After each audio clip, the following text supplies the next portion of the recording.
haddaba qodobadii ka soo baxay shirkaasi sidee lagu hirgelin karaa sideese loogu qancin karaa dhinacyadii ka maqnaa shirkaasi si loo helo doorasho ku dhacda wadar ogol su'aalahan iyo kuwa kale ayaan weydiiyey Cabdirashiid Khaliif Xaashi madaxa Machadka Cilmi Baarista ee Heritage ee fadhigiisu yahay Muqdisho runtii horta hadda dhismareeb kii koowaad kulanka koowaad iyo kii labaadba iyo kan saddexaadba aad baa loo rabay in arrinta doorashada la dhaqaajiyo marka laba habba waa loo eegi karaa mid waxaa loo eegi karaa in dadkii isku yimid ay talameedka soo saareen oo waxna soo dhaweeyeen oo wax maqaaqi karo oo la hirgelin karo ay soo dhaweeyeen waa loo eegi karaa in sidii haddee dadkii mucaaradka ahaa ama goboleedyaha noqdo ama xisbiyada hadda xamar jooga ha noqdaan inaysan ka soo qaybgelin shirkaas oo hal qolo ay ahaayeen waa laga eegi karaa oo weli in wax qabiya yihiin marka hore hal qof iyo hal cod baa madaxweynaha iyo tiimkiisa ku celcelin jireen taasna waa la ogaa inay suuragal ahayn marka hadda doorasho dadban oo 300 oo qof oo kale iyo wax lamid ay ku taliyeen oo maaragtay ay saareen in doorashada waqtigeeda ay ku dhacdo ay saareen in kasoo afka inay toos ugu xariiqeen aan hubin waxaasoo dhan waa runtii waa wax diido keenaya dhanka kalena in ay sidana tooxsi wali ka muuqdo oo aqalkii sare oo dalka baarlamaan buu leeyahay baarlamaan waxaa la isku dhahaa labada aqal baarlamaan la isku dhahaa marka aqalka sare oo kale in la xuquuqahayo oo la leeyahay midkan waxaa la horgeynaya boosoo kale golaha shacabka loo yaqaano waxay muujinaysaa xoogaa isfaquuqid iyo waxaana tooxsigeena muujinaysaa in weli kolkosha lagu wato guddiga doorashooyinka qaranka oo 4 sano ku hayay waxaan ka shaqeynaa oo ku tababarnay oo naqaana doorasho qof iyo codaan naqaana qadina ayaga wali kolkosha lagu wato oo ay leeyihiin doorasho beelo ay kuraas dhex taalo bay maamulhayaan laftigeeda waxaa ka muuqda maxaa la yiraahdaa laftigeeda waxaa ka muuqda xoogaa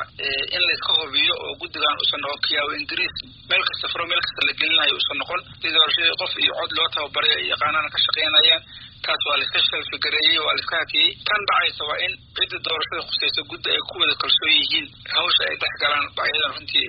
baa dhici karta in loo baahdo ama loo baahan yahay si aniga ila tahay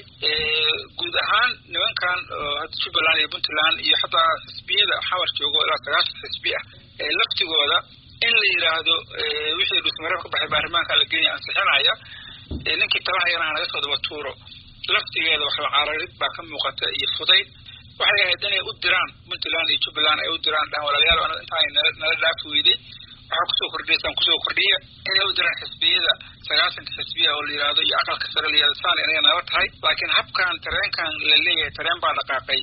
tareenkan hadii la meeriso ku jiray last sanay bar soo dhaafay xagga doorashada la meeriso ku jiray marka tareen dhaqaaqay ma jiro marka waxaan kolkosha lagu haysto oo lala qaaranayo in la iska daayo waa fiican oo xalaal barqa la qashaaye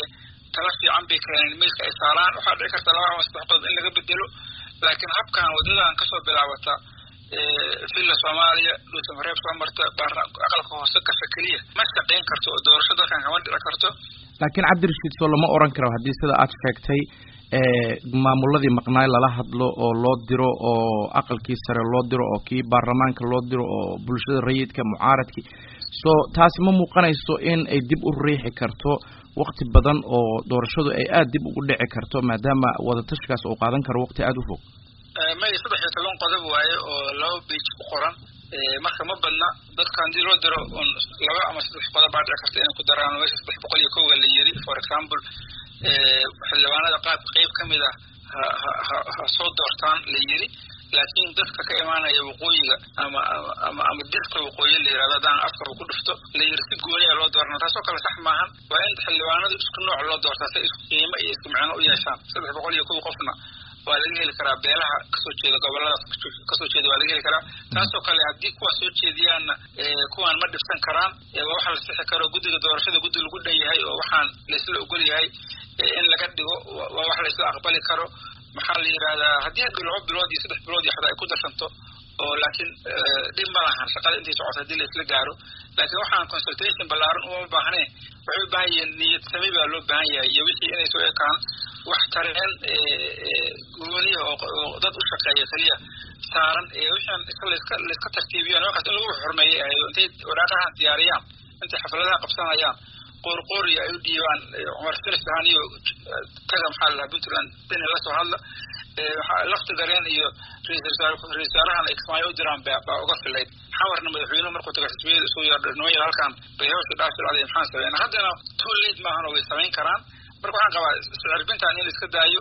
oo doorasho aan la isla ogolayna dalkan kama dhici karto saacadda socotana baarlamaankan iyo madaxweynahan bay ku socotaa maahane maamul goboleedyada qoorqoor ugu dambeeyay qof la doortay kuma socoto ugu dambeyntii laba maamul ayoo miisaan leh ayaa ka maqnaa shirkan sidaad la socoto haddii madaxweynuhu siduu sheegay baarlamaanka uu dib ugu celiyo qodobadan lagu heshiiyey baarlamaankuna ay meel mariyaan maxaa kaalin ah oo uga banaan labadaasi maamul inay wada xaajo dib uga furaan mar haddii baarlamaanku ansixiyo haddii doorashadu wax dib ay ka dhacaysaa ilaa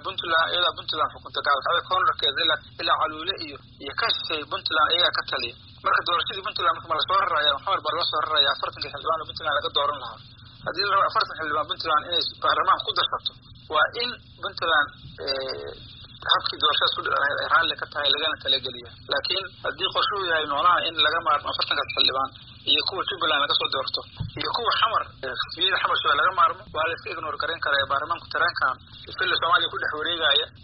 waa macnaha la fil Soomaaliya isla degan yihiin xukuumadda iyo baarlamaanka iyo madaxweynuhu way samaysan karaan laakiin haddii dadkaas u baahan yihiin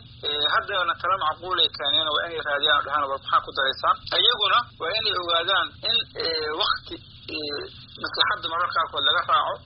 oo sidii hore dhaqaajin lahaa laga shaqeeyo marka anigu waxaan isleeyahay ugu dambeynta waxaan isleeyahay waa la isfahmi karaa haddii kuwan soo tashadeena u arkaan talo qabyo ah kuwa maqanna ay diyaar u yihiin inay dalkan doorashada la gaarsiiyo wixii maslaxadana laga shaqeeyo oo xoogaa mudmidugtaag iyo shalay baa la huruufa keliya aan laysku macnaha laysaga hor imaan marka waxaan isleeyahay rajadu waana fiican tahay welina waa loo baahan yahay in laysla ixtiraamo lana taagtaagsado maslaxadda ummadana madax lagu hayo kaasi wuxuu ahaa Cabdirashiid Khaliif Xaashi madaxa Machadka Cilmi Baarista ee Heritage ee fadhigiisu yahay magaalada Muqdisho oo qadka telefoonka igu waramayay